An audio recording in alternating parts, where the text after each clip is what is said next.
سہل بن سعد سعدی رضی اللہ عنہ نے خبر دی کہ عویمر عجلانی رضی اللہ عنہ عاصم بن عدی انصاری رضی اللہ عنہ کے پاس آئے اور ان سے کہا کہ عاصم، آپ کا کیا خیال ہے کہ ایک شخص اگر اپنی بیوی کے ساتھ غیر مرد کو دیکھے تو کیا اسے قتل کر دے گا، لیکن پھر آپ لوگ اسے بھی قتل کر دیں گے؟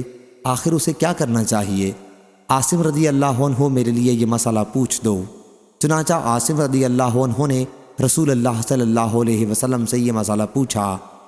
حضرت صلی اللہ علیہ وسلم نے اس طرح کے سوالات کو ناپسند فرمایا اور اظہار ناگواری کیا۔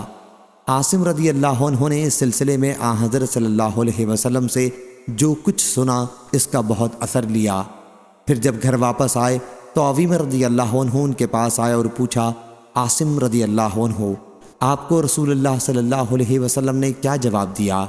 عاصم رضی اللہ عنہ نے کہا، عویمر رضی اللہ عنہ، تم نے میرے ساتھ اچھا معاملہ نہیں کیا۔ جو مسئلہ تم نے پوچھا تھا حضرت صلی اللہ علیہ وسلم نے اسے ناپسند فرمایا۔ عویمر رضی اللہ عنہ نے کہا کہ اللہ کی قسم، جب تک میں یہ مسئلہ حضرت صلی اللہ علیہ وسلم سے معلوم نہ کر لوں باز نہیں آؤں گا۔ چنانچہ عویمر رضی اللہ عنہ حضور صلی اللہ علیہ وسلم کی خدمت میں حاضر ہوئے۔ حضرت صلی اللہ علیہ وسلم اس وقت صحابہ کے درمیان میں موجود تھے۔ انہوں نے عرض کیا، یا رسول اللہ صلی اللہ علیہ وسلم، آپ کا اس شخص کے متعلق کیا ارشاد ہے جو اپنی بیوی کے ساتھ غیر مرد کو دیکھے؟ کیا وہ اسے قتل کر دے، لیکن پھر آپ لوگ اسے قصاص میں قتل کر دیں گے؟ تو پھر اسے کیا کرنا چاہیے؟ حضرت صلی اللہ علیہ وسلم نے فرمایا کہ تمہارے اور تمہاری بیوی کے بارے میں ابھی وحی نازل ہوئی ہے، جاؤ اور اپنی بیوی کو لے کر آؤ۔ سہل رضی اللہ عنہ نے بیان کیا کہ پھر ان دونوں نے لعان کیا۔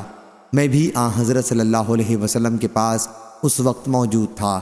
جب لعان سے فارغ ہوئے تو عویمر رضی اللہ عنہ نے کہا کہ یا رسول اللہ صلی اللہ علیہ وسلم، اگر اب بھی میں اسے اپنی بیوی کو اپنے ساتھ رکھتا ہوں تو اس کا مطلب یہ ہے کہ میں جھوٹا ہوں۔ چنانچہ انہوں نے انہیں 3 طلاقیں حضرت صلی اللہ علیہ وسلم کے حکم سے پہلے ہی دے دیں۔ ابن شہاب نے بیان کیا کہ پھر یہی لعان کرنے والوں کے لیے سنت طریقہ مقرر ہو گیا۔ صحیح بخاری حدیث نمبر 5308۔